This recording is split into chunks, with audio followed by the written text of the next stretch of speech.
Welcome to Always Analog, where we celebrate the beauty of analog technology in the digital world. Today we're going to look at some vintage pencils, and this batch or dozen of pencils were sent to me from my pencil pal Dennis in Pennsylvania. So thank you so much, Dennis, for sharing these pencils with me. This was a pencil that not only I didn't have any prior experience with, it was a new one for me. And it is an Eberhard Faber, as you can see, and it is a Public is the model here, 2500. These happen to be number 3 pencils, so the core strength is a 3, but how nice to see them sort of all together here, wrapped up still in their original packaging. And I really appreciate you sending these my way, Dennis. Thanks so much. That was very, very kind, and I'm looking forward to getting a closer look at these. But let's just take a look, first of all, as to how they sort of present just as is. So this is, they're sort of in a type of plastic wrapper here, and they have just a cardboard band sort of going around them. So let's take a closer look at this. This is a familiar one for pencil collectors, the Eberhard Faber band going around with the kind of the yellow gold color with the dots, pencils in cursive there. This one shows the Pencil Makers Association seal of approval. And then if we turn it around, here on the side, Eberhard Faber, on the back, 1 dozen, with the trademark there, made in USA by Eberhard Faber Incorporated, Crestwood, Wilkes-Barre, PA. Printed in the USA. So there it is. Let's take a look at these pencils top down. And I'm going strictly by what I see with my eyes as to the color of the pencils. They certainly look to be cedar, and I suspect that they are, as that was probably, we were still on a cedar standard at the time that these were manufactured. If any of our seasoned pencil collectors out there have a clue as to the roughly the vintage of these pencils, when they might have been produced, and I know there are telltale signs because of the logo and things like that, please share in the comments any information that you can provide for this. I'm going to guess these are perhaps from the 1980s, but I won't attest to it. So let's see, there is a little slit here in the wrapper, so I'm going to sneak one of these out so that we can actually take a look at the pencil itself. And here it is. Let me see if we can, I know the light's kind of giving it a little bit of a glare, so let me come into focus a little bit here. So here is the Eberhard Faber, the EF Eberhard Faber logo right here. This is in a silver foil kind of stamp, Public, 2500, and then a 3, indicating the core strength.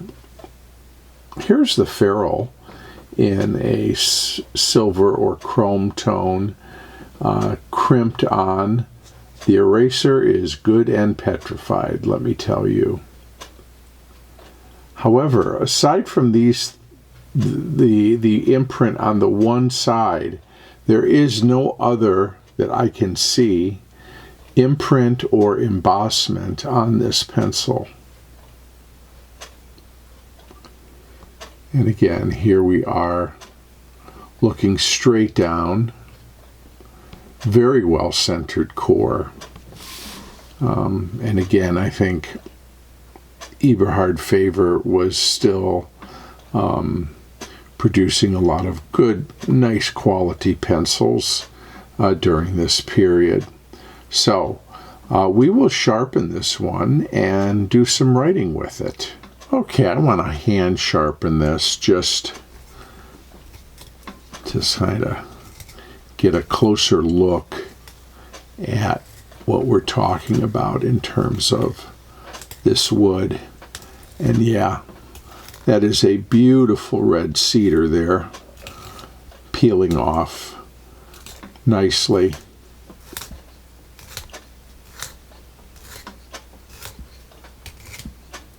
Not really getting a fragrance, but again, this is a vintage pencil, so yeah, a little bit, a little closer sniff.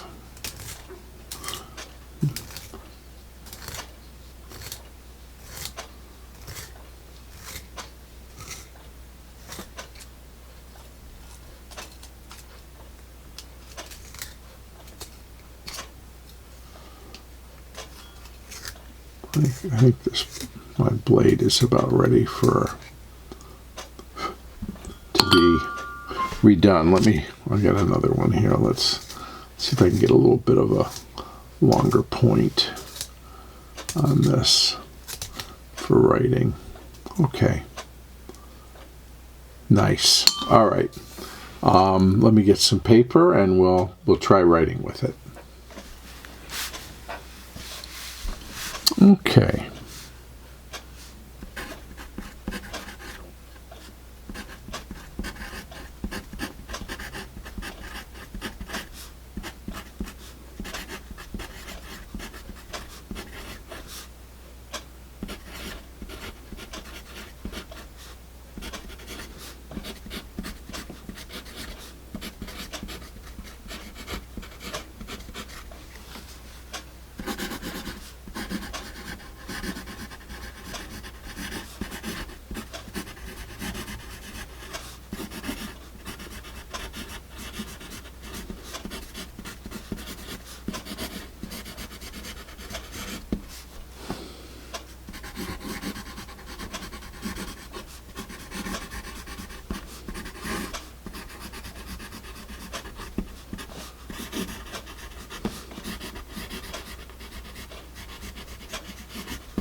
So this, I have to tell you, I don't use a lot of number 3 pencils because my personal preference is for a softer, darker line. But I know people who do prefer a firmer core on their pencil, and I can definitely tell the difference, and perhaps you can also hear it. It's not as light, frankly, as I thought it might be,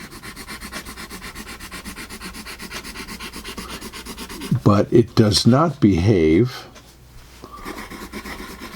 like a number 2. It certainly doesn't behave like anything less than that. Let's see.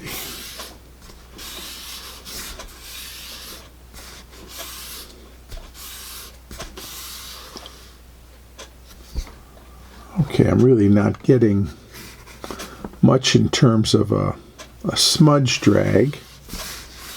A little bit of streaking here, but not much.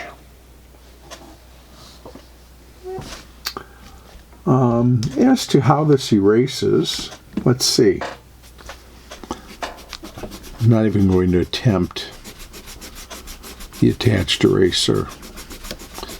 It's hard as a rock. I would think that with the lighter core that it would erase well.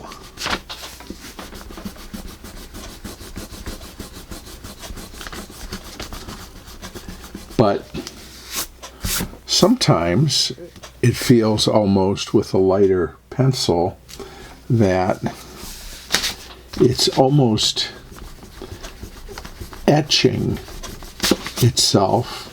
This is a thin paper, by the way. This is a standard kind of multi-purpose printer paper that I'm using. So it's also, keep that in mind. But yeah, it's almost like it's etching a mark into the paper, but it's erasing okay.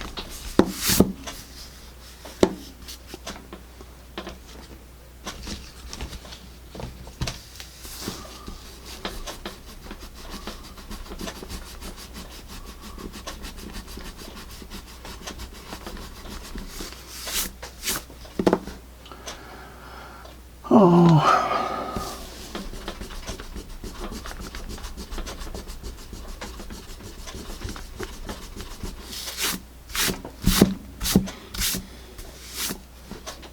All right. Well, there it is.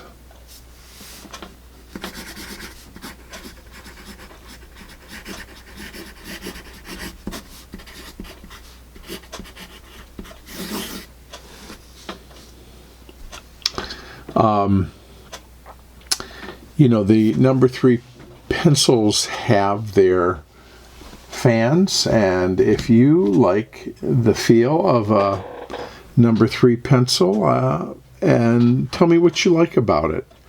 Like I said, this is a little bit of a new territory for me, but I'll also say that the pencil is really comfortable to hold. The corners on the corner cuts here on this hex pencil are just right. It's a very well made pencil.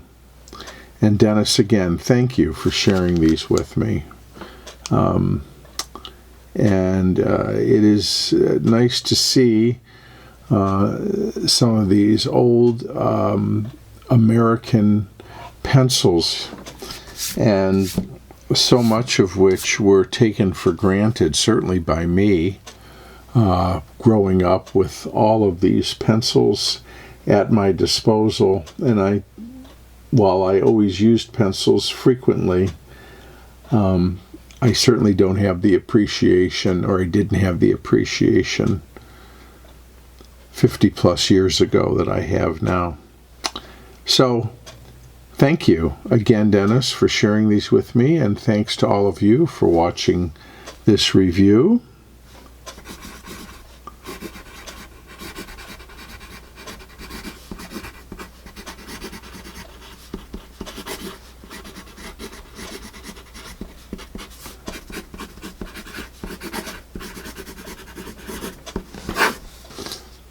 Please share and subscribe. Hit the like button if you are so inclined, and I'll look forward to seeing you again back here real soon on Always Analog.